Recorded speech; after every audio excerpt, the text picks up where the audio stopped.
karena waktunya memang durasinya nggak terlalu lama, kami akan mencoba melakukan penataan dan pemeliharaan terhadap infrastruktur dasar. Seperti jalan, drainase, kemudian fasilitas yang ada, termasuk juga dalam infrastruktur dasar itu adalah gedung-gedung sekolah. Kita harapkan semua bisa transparan, kita semua bisa dorong digitalisasi supaya masyarakat membayarkan pajaknya, retribusinya itu percaya bahwa uang ini akan digunakan secara objektif, sesuai dengan tujuan dan transparan. Apa yang kita obrolin itu bisa ada manfaatnya dan menjadi bagian dari masukan buat kami untuk terus bisa memperbaiki tata kelola pemerintahan yang ada di Kota Cirebon.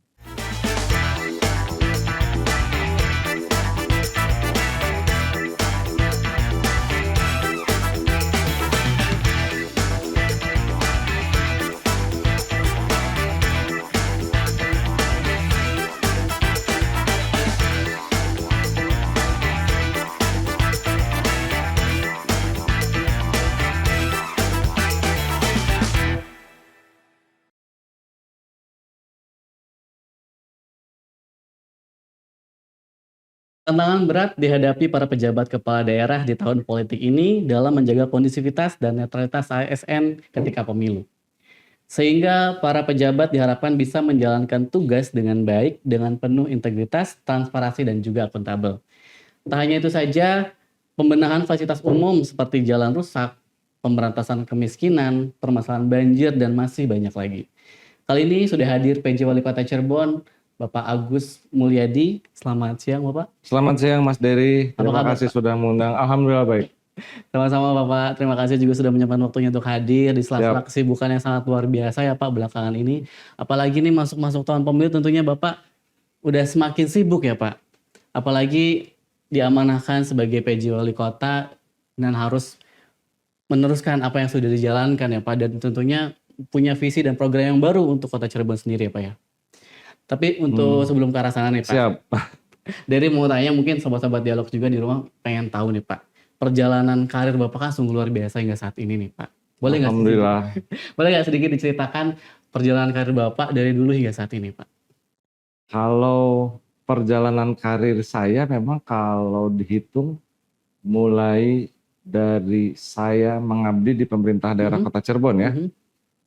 Tapi kalau lihat dari latar belakang pendidikan saya, memang saya dari kecil, dari mengenyam pendidikan sekolah dasar di Cirebon, SD Kramat, SMP kemudian di SMP Negeri 1, masih jalan yang sama.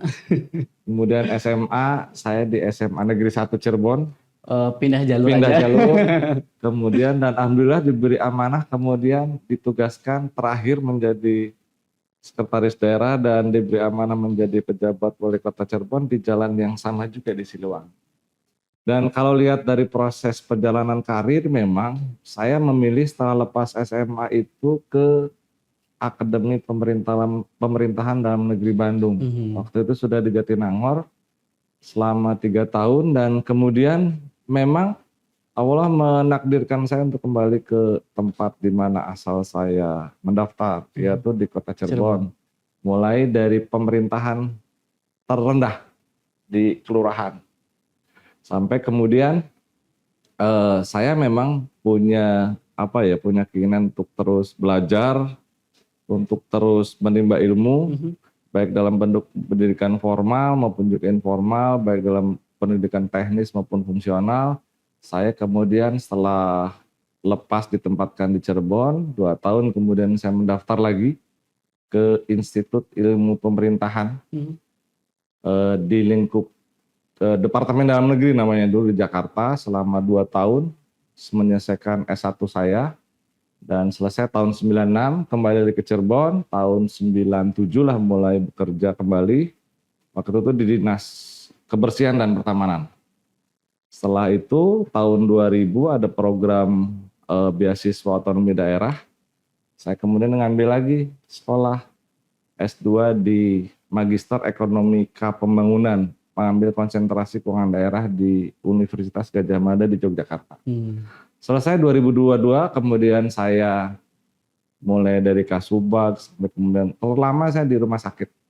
dari kepala bagian sampai kemudian wakil direktur umum dan keuangan, dan setelah itu kembali lagi di sekretariat daerah sebagai kepala bagian perekonomian. Kemudian setelah itu saya diberi tugas untuk menduduki eselon 2, waktu itu masih penilaian dari provinsi ya, belum open bidding seperti saat ini, dan terakhir itu di Dinas Perdagangan dan Perindustrian. Setelah di dinas itu kemudian saya ditugaskan di asisten sempat juga menjadi pelaksana tugas kepala dinas PU Pekerjaan Umum dan Penataan Ruang. Setelah itu kembali lagi asisten dan terakhir di Kepala Badan Keuangan Daerah. Kepala Badan Keuangan Daerah, kemudian alhamdulillah tahun 2000 saya diberi amanah menjadi sekretaris daerah, dan sekarang posisinya memang alhamdulillah salah satu sekretaris daerah yang diberi amanah untuk menjadi pejabat kepala daerah untuk mengisi pemerintahan transisi yang memang terakhir sudah habis masa jabatan, dan kami diberi amanah untuk menjadi pejabat sekretaris daerah. Tapi di samping itu juga saya masih terus mencoba menimba ilmu. Setelah selesai, saat ini memang masih dalam proses. Saya mengambil doktoral ilmu pemerintahan Ilmu pemerintahan ya Pak ya? di Institut Pemerintahan Dalam Negeri di Jakarta. Oke. Saat ini sedang menyusun disertasi Wah, yang luar biasa. mudah-mudahan bisa selesai nih. Target tahun inilah, akhir tahun bisa selesai. Amin, amin, amin. Mohon doanya. Lancar. Amin, amin, amin Bapak. Dan Mudah-mudahan di lancar. selasa itu tugas yang memang diberikan pemerintah pusat untuk menjadi mengisi transisi pemerintahan selama sampai dengan nanti kepala daerah definitif dilantik, kurang lebih kalau dalam keputusan itu kan selama 12 bulan. 12 bulan ya Pak ya, 1 tahun. Itu Mas Dery perjalanan secara singkat karir maupun juga pendidikan, dan alhamdulillah saya diberi 1 orang istri, 1 orang istri ya Pak. 3 orang Hampir aja saya anak. salah nangkep. 1 putra dan 2 putri, dan saya sudah punya 1 orang cucu. Wah, Jadi sudah usia berapa Pak cucunya Pak?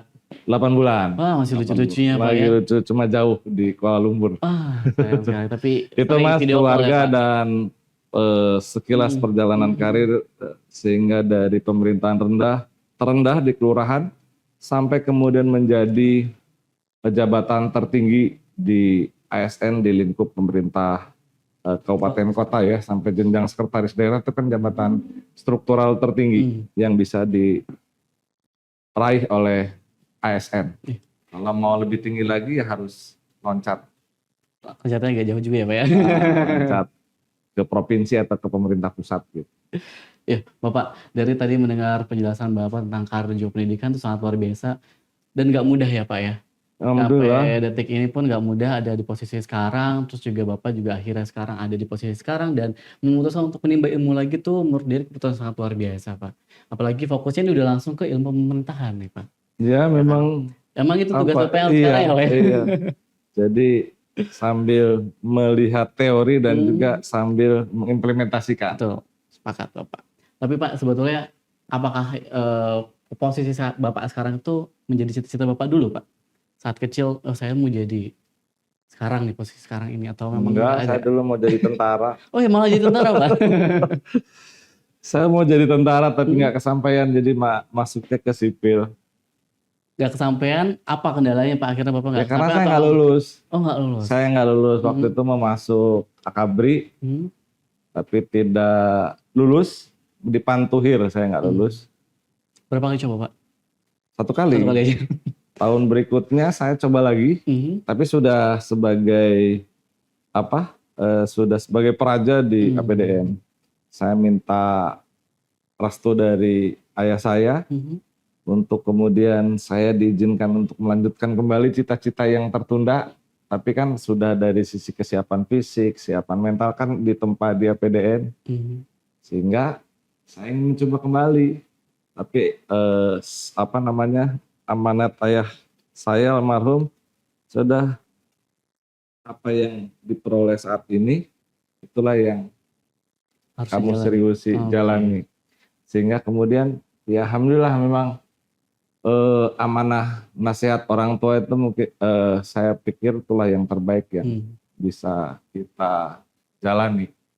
Karena balik lagi Pak, kita ada di posisi sekarang pun atas ridho orang tua juga ya Iya, Pak ya. atas ridho, doa pasti.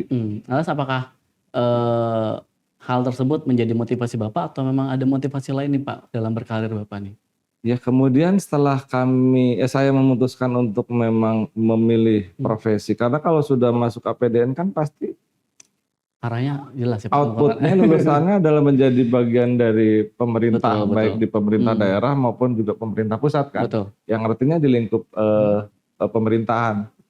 Dan kemudian saya ternyata ditugaskan kembali ke kota asal saya, ya itulah yang saya jalani dengan sepenuh hati, dengan serius, dan terus berusaha untuk artinya tidak puas dari apa yang sudah saya peroleh saat ini. Okay. Caranya adalah ya tadi yang kita lakukan selain memang menempuh pendidikan formal, pendidikan teknis, pendidikan fungsional, tapi juga membaca itu yang menjadi bagian dari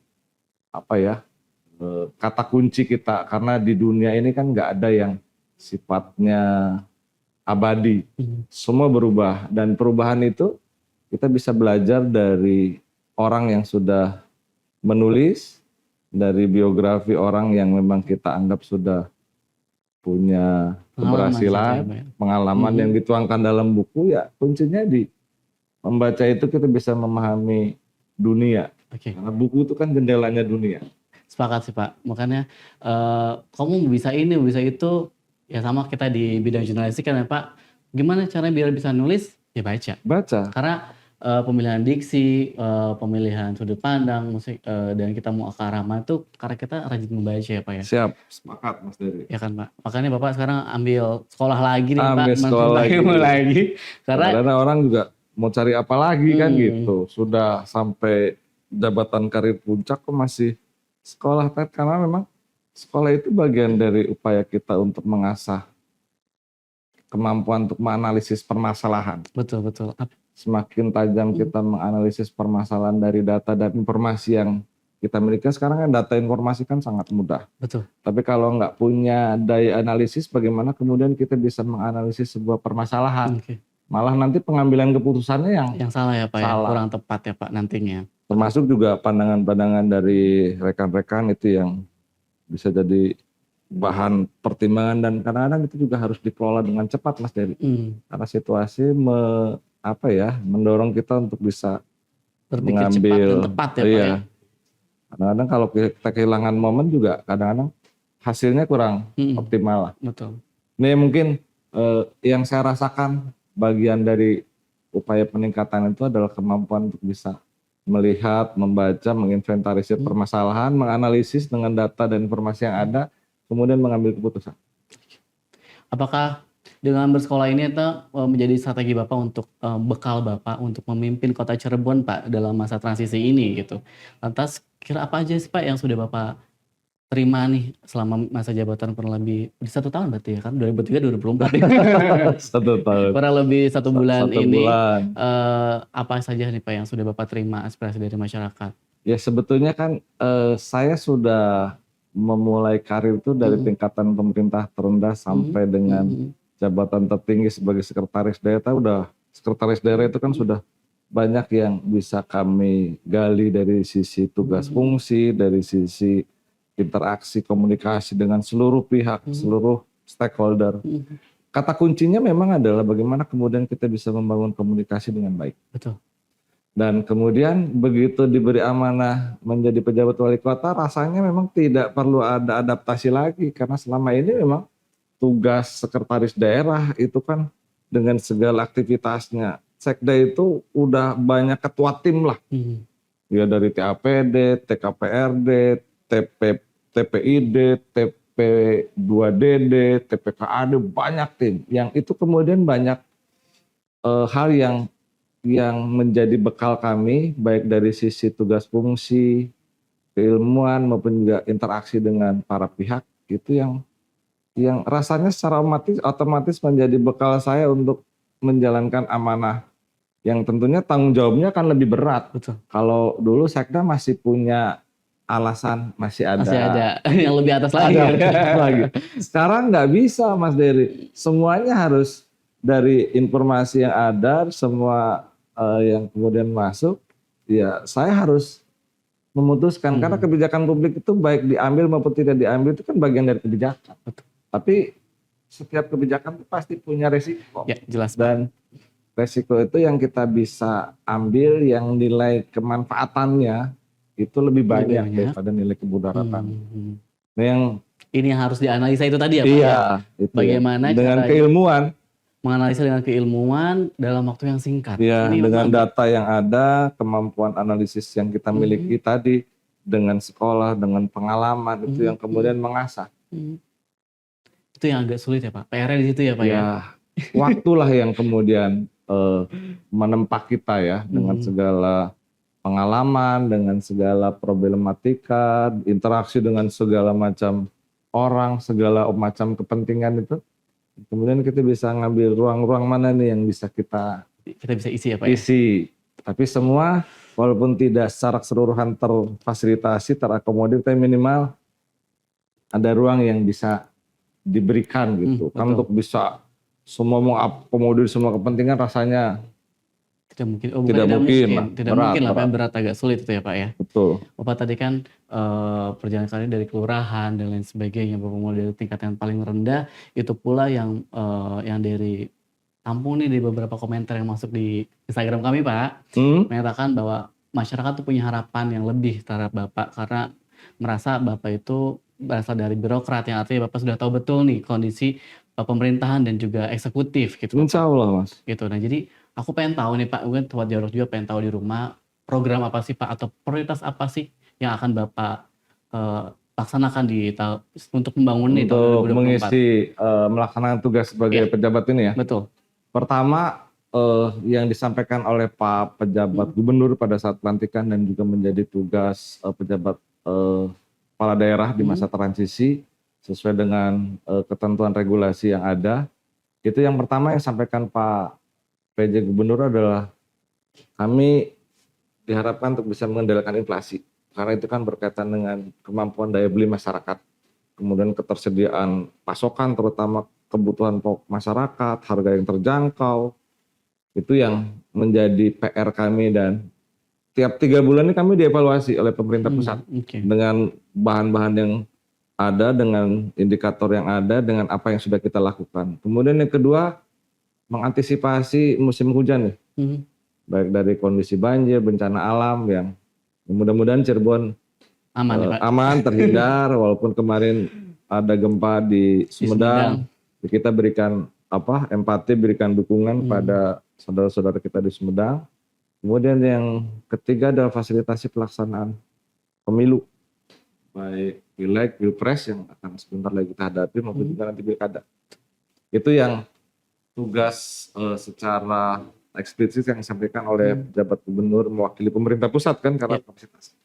Kemudian secara mikro di kami setelah melihat dan saya juga kan dalam proses perjalanan berinteraksi dengan melihat permasalahan apa yang akhirnya akan Bapak benahi. Yang pertama memang saya benahi secara internalnya dulu nih.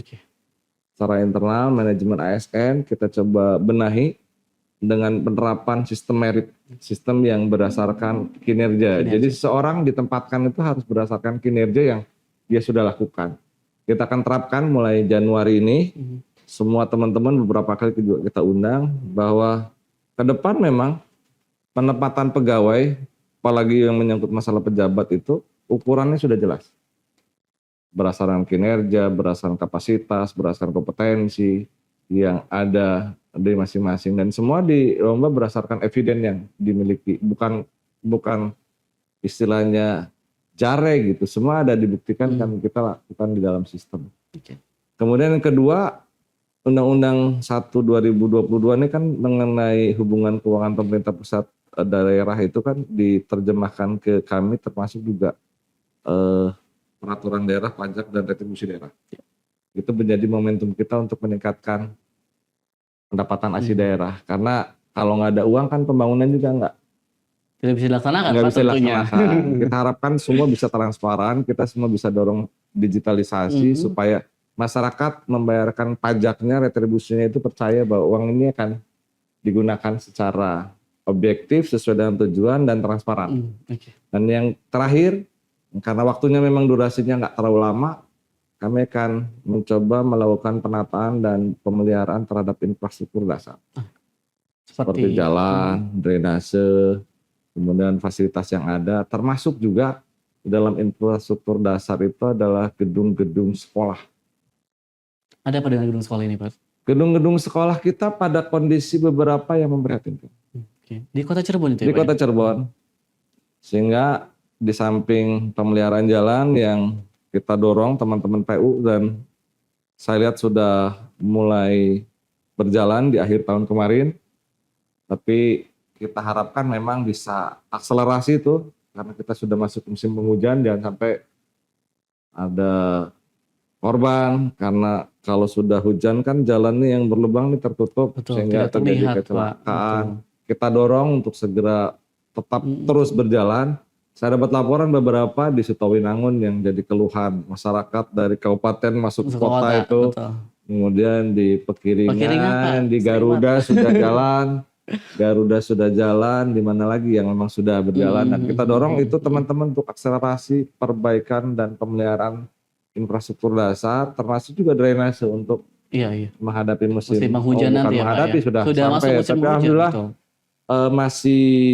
masih terkendali ya teman-teman, drainase walaupun hujan kemarin besar, tapi beberapa mungkin genangan, tapi alhamdulillah cepat surut. Dan tadi infrastruktur dasar termasuk di dalamnya ada sarana di sekolahnya. Kita sudah petakan dan mudah-mudahan bertahap.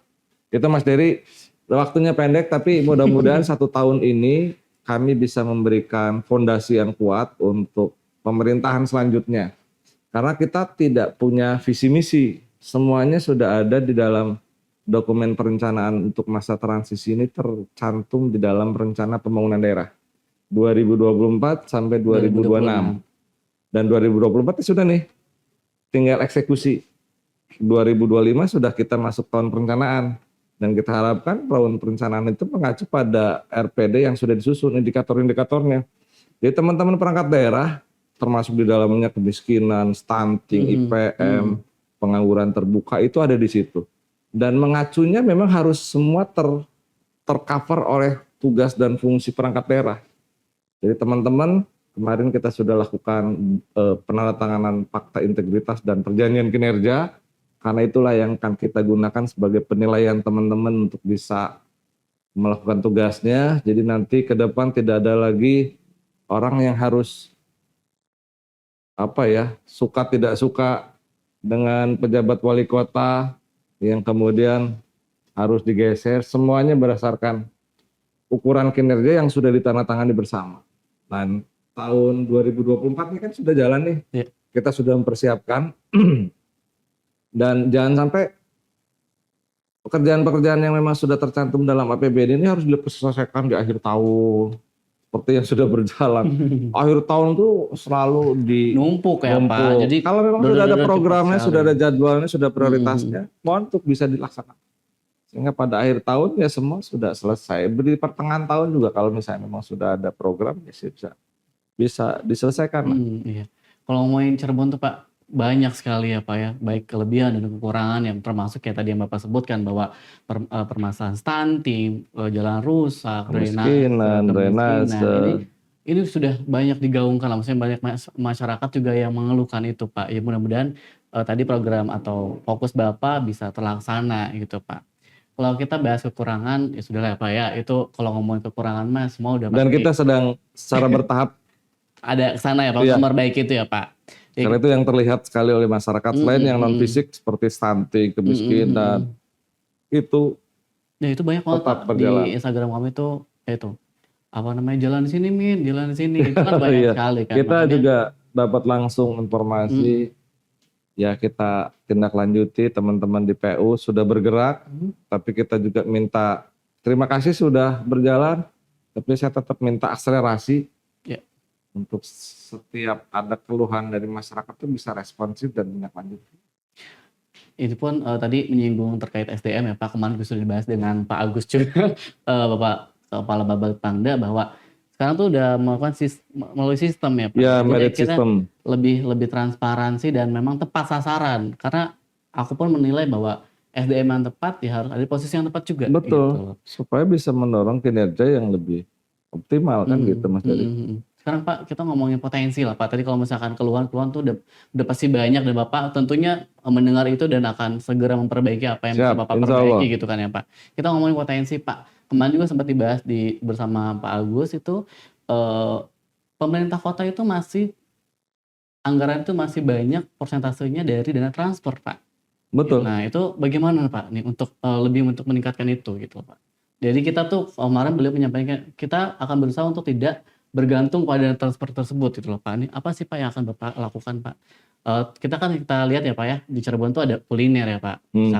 Wisatanya ada wisata religi, kita punya Kasepuhan, kita punya Bosonya Ragi, kita juga punya beberapa keraton yang memang punya ciri khasnya masing-masing dan sejarahnya masing-masing. Itu bagaimana Pak cara Bapak untuk lebih meningkatkan itu dan akhirnya retribusi daerah juga meningkat dan kita juga tidak bergantung lagi dengan dana transfer tersebut Pak? Kalau dana transfer tetap kita sangat menggantungkan Mas Dery, karena gaji pegawai itu kan masuk di dana transfer. Oke. Sekarang proporsinya itu walaupun kita masuk di kota yang kapasitas fiskalnya itu menengah. Menengah. Kemarin sempat tinggi tapi karena kemudian kita kemarin COVID, dikit lagi kita masuk ke dalam kategori kapasitas fiskal tinggi. Tapi sekarang masih menengah. Ya, Pak ya. Tapi kalau dibandingkan dengan proporsi wilayah lain memang kita masih cukup baik lah. Tidak terlalu tinggi ketergantungan fiskalnya. Betul. Karena pendapatan dari dana transfer kurang lebih baik dari pusat maupun provinsi itu sekitar 69% ya. 70% kemarin. Hampir 70% lah gitu ya. Dan sisanya adalah dari pendapatan asli daerah. Memang 30% itu masih belum optimal. Memang idealnya kita bisa naikkan 50-50 tuh. Supaya kemampuan kita untuk bisa membiayai pembangunan yang berasal dari APBD itu semakin meningkat untuk kesejahteraan masyarakat. Karena kan dari pusat sudah jelas nih peruntukannya, baik untuk gaji, baik dari untuk kegiatan-kegiatan yang sifatnya alokasi khusus, baik fisik maupun non fisik, bantuan keuangan provinsi yang memang sudah earmark gitu, sudah berhadapan. Apalagi kita diberi tanggung jawab semacam mandatory spending ya, kayak pendidikan kita minimal 20%, untuk kesehatan 10%, itu kan sudah berhadapan. Tinggal komponen yang paling bisa kita kendalikan dari pendapatan asli daerah, terutama pajak dan retribusi daerah. Makanya optimisme salah satu sasaran yang ingin kita kejar untuk bisa meningkatkan pembangunan adalah optimalisasi dari pajak dan retribusi daerah. Undang-undangnya sudah ada, perdanya sudah ada, tinggal eksekusinya. Kalau itu kemudian kita bisa optimalkan, rasanya ya tadi untuk membiayai pembangunan bisa kita maksimal dilaksanakan. Karena kita punya potensi yang luar biasa besar. Di samping tadi sampaikan Mas Dery, ada kuliner. Kuliner itu kan lebih banyak kuliner yang lokal yang menjadi daya tarik dari wisatawan kan. Sekarang tinggal bagaimana kemudian wisatawan itu diperbanyak. Diperbanyak masuk. Diperbanyak masuk. Kalau macet memang itu bagian dari indikasi. Tinggal nanti kami koordinasi dengan kepolisian di supaya arusnya itu bisa merata di semua lini, tidak bertumpu di Jalan Cipto aja tuh Kartini. Bagaimana kemudian wilayah-wilayah lain sesuai peruntukannya itu sudah juga punya potensi sehingga kemacetan itu menjadi bagian dari indikasi pertumbuhan ekonomi yang tinggi. Nah, tadi di sisi pendapatan asli daerah, kemudian bagaimana kita bisa memberikan semacam insentif kepada para pelaku usaha supaya mereka juga bisa ada di Kota Cirebon. Ditunjang juga aksesibilitas kita yang mudah. Betul. Tol Cipali sudah terhubung. Jangan sampai kemudian Cirebon cuma lewat doang kan gitu. Gak mampir. Kemudian tol Cisumdawu, apalagi Bandara Kertajati sudah beroperasi. Kita dorong tuh. Sekarang Bandara Kertajati itu kan orang mau kemana nih kalau dari luar ke Cirebon? Ya, betul. Selain ke Bandung kan, penerbangan internasional kan cuma ada Malaysia nih, Kuala Lumpur. Iya, betul. Orang Kuala Lumpur tuh senangnya kemana? Orang Kuala Lumpur senangnya ke Bandung. Adem sih Pak. Ya, soalnya di sana ada magnet, Banyak ada sekali. magnet, Betul. ada kuliner Ada juga, ada kulinernya, ada wisata alamnya juga gitu loh. nggak terlalu senang pasar baru di Oh sana, iya, belanja ya Pak. belanja. Dan bagaimana menciptakan pasar baru di Di sini sini gitu. bagaimana Pak? Ya rencana kami sudah ngobrol dengan Direktur Perumda Pasar. Mhm. Kan kita punya aset-aset yang masih belum dioptimalkan tuh. Pasar Balong tuh Pak, bisa nggak Pasar Pak? Balong, ada PGC yang PGC sebetulnya juga. sudah embrionya, tinggal bagaimana didorong nih. Iya, Minimal replika pasar baru itu bisa ada di situ ya diterapkan. Pak ya. Mhm. PGC atau kemudian kita bisa kembangkan pasar Balong kan udah idle Iya, udah lama. lama sekali itu Pak. Kemarin kita minta Pak Dirut untuk bisa merealisasikan itu. Mhm. Tapi kan Pak di samping itu juga ketika banyak wisatawan yang datang, artinya juga eh, apa ya, fasilitas yang kita sediakan juga harus bisa memenuhi itu gitu Pak. Iya. Seperti ya tadi ada jalan rusak juga kan itu jadi sumber tidak kenyamanan wisatawan Iya, untuk dan datang gitu loh Pak. malu kitanya Iya, itu bagaimana tuh ngurus Pak? kota segini aja susah sekali. Kalau penyediaan fasilitas untuk akomodasi Mhm. rasanya kalau teman-teman di sektor perhotelan itu untuk weekday aja sudah 70% rata-rata. Iya, Tapi populansinya kalau di cukup weekend tinggi. itu sudah penuh. Mhm. Dan beberapa kemudahan perizinan berusaha kita dimudahkan Mhm. semuanya melalui sistem. Sehingga kita harapkan salah satu tugas kita adalah bagaimana kemudian orang yang datang baik untuk kepentingan bisnis, untuk kepentingan tugas maupun juga untuk liburan itu bisa memperoleh suasana yang nyaman. Oke. Dan kami sudah minta Dinas Kebudayaan dan Pariwisata Pariwisata. untuk membuat paket-paket wisata lah. Jangan Mhm. sampai orang ke Cirebon itu cuma one day trip. Iya, seringnya one day trip kan Pak. Iya, Karena karena satu, aksesnya aksesnya mudah. mudah, terus juga nggak tahu mau kemana ini gitu. Ya itulah orang yang kira-kira bisa menahan para wisatawan baik 2-3 hari lah Pak. lokal maupun mancanegara itu bisa bertahan itu. Mhm. Ya kita berikan tempat-tempat yang bisa menahan itu. Oke, berarti artinya Bapak memberikan tugas juga nih untuk kepala Iya, Dinas Pariwisata kan dan kita Kebudayaan ya Pak ya. punya lokasi Gua Sunyaragi Mhm. yang dulu sempat dijadikan tempat namanya Pagelaran. pagelaran. Coba kita hidupkan. Kita juga minta sanggar-sanggar Diaktifkan dihidupkan kembali lagi, ya Pak ya. dan kita berikan minta setiap dinas, setiap instansi vertikal, BUMN itu apabila menyelenggarakan suatu acara itu wajib menampilkan Tarian daerah. tarian atau daerah kreasi daerah supaya kita mereka ya Pak ya.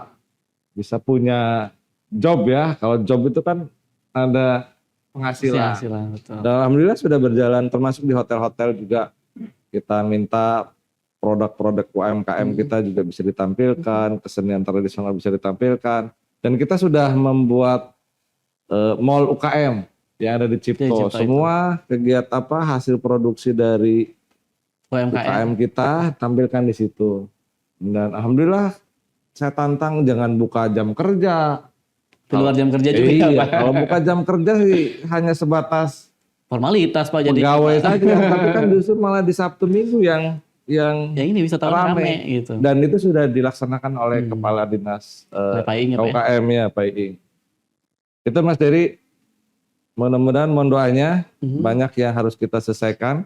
Dan Banyak kita sekali, juga Pak. harus memberikan landasan fondasi yang kuat untuk pemerintahan berikutnya supaya sistemnya sudah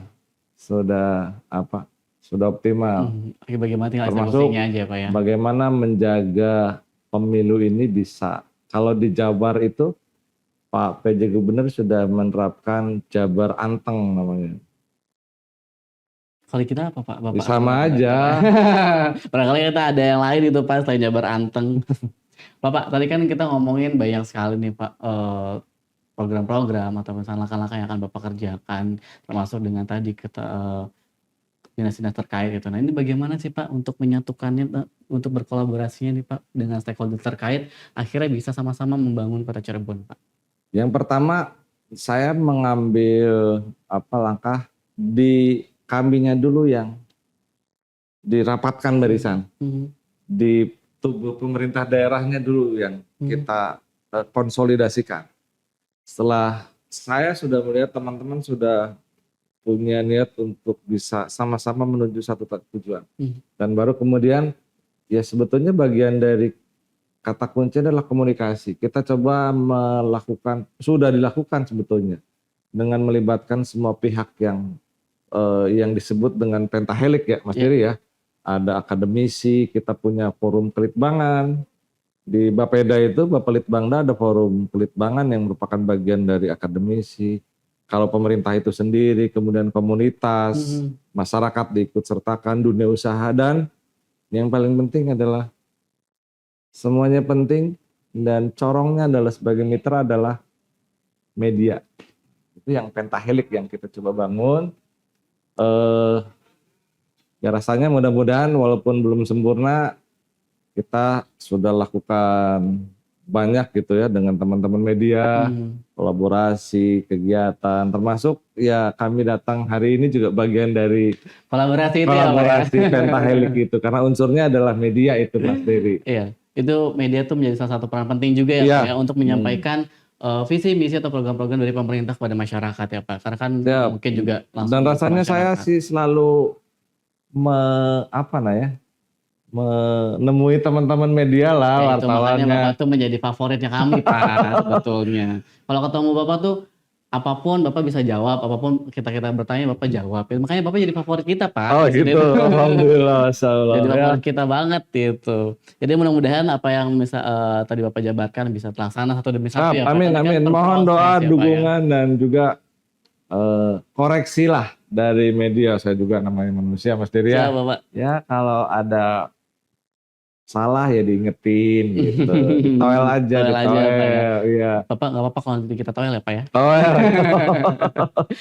Bapak kan sekarang tuh menjabat di tahun politik nih Pak, di transisi politik ya Pak ya. Iya. Ya, di mana pemerintah diharapkan bisa menjalankan tugas dengan baik Pak.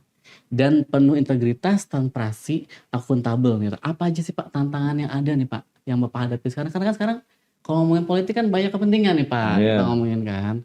Bagaimana Pak tantangannya ada dan bagaimana Bapak menghadapi itu?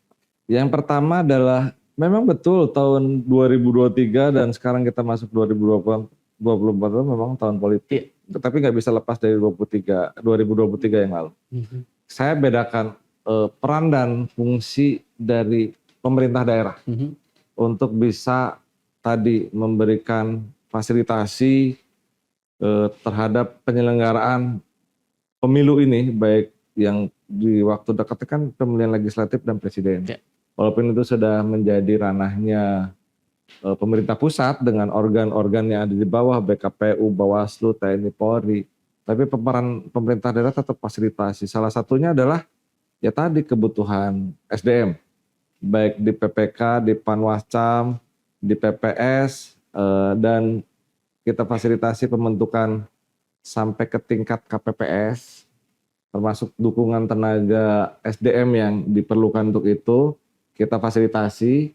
Kemudian sarana prasarana untuk tugas-tugasnya kita juga fasilitasi, termasuk dukungan pendanaan untuk pengamanan juga kita fasilitasi. Dan masuk nanti di 2024 untuk pilkada memang kan sepenuhnya menjadi tanggung jawab pemerintah daerah nih. Sesuai dengan ketentuan 40% sudah kita salurkan kepada KPU Bawaslu. Kemudian nanti sisanya tahun ini 60% akan disalurkan juga ya Pak ya? Insya Allah itu menjadi kewajiban. Itu tugas kami sudah dilaksanakan. Dan secara internal karena juga menjadi bagian dari netralitas ASN termasuk di dalam BUMD, kami terus menyampaikan bahwa netralitas itu menjadi sebuah hal yang harus kita patuhi. Jangan sampai salah seorang ASN atau BUMD kami yang terkena pelanggaran kode etik maupun juga pelanggaran disiplin. Viral tuh banyak ya. Ada beberapa Pak. Itu yang kita harapkan terus kita ingatkan. Dan kemudian kita minta juga teman-teman perangkat daerah untuk terus melakukan sosialisasi kepada masyarakat, kepada pegawainya. Dan dari sisi pelaksanaan, kami terus melakukan koordinasi komunikasi dengan Forkopimda. Selain memang dengan penyelenggara KPU dan Bawaslu, Forkopimda itu menjadi bagian dari kata kunci untuk menjaga stabilitas keamanan dan ketertiban yang ada di daerah, apalagi menjelang tahun politik ini. Dinamika yang berkembang itu akan mudah kalau kita komunikasikan dengan Forkopimda lebih cepat. Biasanya melalui kegiatan olahraga atau ada pertemuan formal atau melalui telepon. Rasanya insya Allah jalinan komunikasi koordinasi yang sudah dilaksanakan dengan Forkopimda, dengan seluruh stakeholder terkait dengan penyelenggaraan pemilu, kami sudah lakukan dan insya Allah berjalan dengan baik. Sehingga sekarang bagaimana menjaga momentum yang ada ini tetap dijaga kondusivitasnya. Betul. Jabar anteng ya Pak. Jabar anteng. Bagaimana walaupun di tengah keramaian kontestasi politik kita tetap menjadi anteng-anteng aja. Harus gitu. anteng, Dan tenang, kondisi netral gitu. ya Pak ya. Aman, tenang, dan netral. Tadi ngomongin olahraga Pak, sebenarnya olahraga Bapak apa sih Pak? Senangnya Pak? Soalnya masih bugar sekali ini. Palu gada. Paling apa Pak paling? Apa aja saya mau. Apa aja mau, Apa Pak? aja bisa. Oh, kalau gitu nanti sama Mas Yayat lari Pak katanya. Oh, lari boleh. Mas Yayat soal hobinya lari Pak. Oh Mas Yayat gitu. hobi lari. Saya kalau olahraga ya apa aja bisa. Ya tenis meja, tenis lapang, badminton bisa. Semuanya Pak ya. Iya. Tidak ada yang satu gitu favorit. Sepeda, Bola jalan. Pak. Bola jalan ya juga. Bola udah enggak. usia itu. Tapi yang paling favorit golf. Golf Pak. Wah, Dari harus belajar berarti Pak. Jadi kapan-kapan kalau golf Dari ajak ya Pak. Saya Dari sana belajar. olahraga golf. Keren banget nih Bapak. Aku bisa ngobrol dan duduk bareng sama Bapak nih hari Siap, ini. sama-sama Mas Banyak Dedi. sekali inputan-inputan yang bisa diterima dan teman-teman dialog juga simak gitu Pak. Informasi-informasi penting terkait kota Cirebon yang aku rasa masyarakat dan sobat dialog di rumah tuh perlu wajib tahu gitu Pak. Ya, Sejauh mudah-mudahan mana, apa nih bisa pemerintah, tersampaikan dengan baik. amin. Bagaimana pemerintah selama itu nggak diam ternyata, masih terus melakukan kita. perbaikan-perbaikan dan menampung aspirasi-aspirasi dari masyarakat tentunya Pak ya. Pak, sebelum kita tutup Pak, terakhir Pak. Tahun ini kan tahun politik ya Pak. Apakah Bapak akan juga menyanggupi harapan-harapan masyarakat itu Pak? Apa tuh harapan yang mana? Harapan masyarakat Bapak tuh karena Bapak berasal dari birokrat, Iya. tahu betul bagaimana Saya- situasi kondisi yang ada itu. Apakah Bapak juga akan menuju S1 Menuju- nanti ya Pak? Kan sekarang udah S1 Oh ya. S1 ya Pak. Hah? Apakah akan bergabung di kontestasi politik kan? Saya ini kan basicnya itu kan sebagai ASN, sebagai birokrat. Saya ini pejabat karir Mas Dedi. Siap. Dan saya masih punya keinginan untuk bisa terus meneruskan karir ini sampai dengan jenjang tertinggi. Jenjang tertinggi karir di ASN di mana sih? Kan sekarang ukurannya dari eselon ring. Saya eselon 2A, di daerah itu memang tertinggi. Eselon tertinggi di provinsi itu eselon 1B, Sekda. Kemarin sudah saya coba. Tapi ternyata belum berhasil. Sudah masuk 10 besar tapi tidak masuk 3 besar. Ke depan saya punya tugas untuk menyelesaikan transisi ini, amanah yang diberikan, dan selebihnya saya masih tetap ingin berkarir. Oke.